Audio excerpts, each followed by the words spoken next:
insanların ən çox əlaqədə olduğu, ən çox soruşduqları şey nəqdin zəkatıdır. Qızıl gümüşün zəkatıdır. Ona görə də şeyx deyir ki, nəqdin zəkatı, qızılın, gümüşün və pulların zəkatı nisaba çatarsa və mal müstəqir olarsa və üstündən bir il keçərsə zəkat vacib olur. Yəni insanda olan məbləğ, pul, qızıl, gümüş nisaba çatarsa, yəni müəyyən həddinə çatarsa, nisabına çatarsa və mal qalarsa və üstündən bir il keçərsə və eləcə də həmin malın sahibi azad insan olarsa, həmin maldan zəkat çıxartmaq nədir?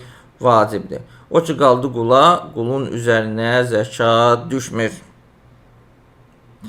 Mütləqdir ki, artıq yəni o məbləğ olan, kimdə ki bu məbləğ var, o özünün müəyyən bir həddinə çatmalıdır, nisabına çatmalıdır ki, hansı ki o qədərə, müəyyən qədərinə çatmalıdır ki, hansı ki o qədərində artıq buna zəkat düşür.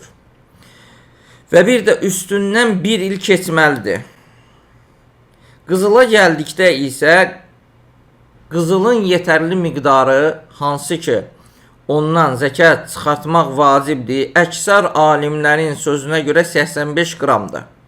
85 qram qızıl, əgər bir nəfərin qızılı 85 qrama çatarsa, bu artıq yetərli miqdara çatır və həmin qızıldan zəkat çıxartmaq vacibdir. Yəni 85 qram qızıl dedikdə burada 999 ayar qızıldan söhbət gedir. 585-dən deyil, çünki 585 qızılda qarışıq var. 585-in miqdarı daha çoxdur. Yəni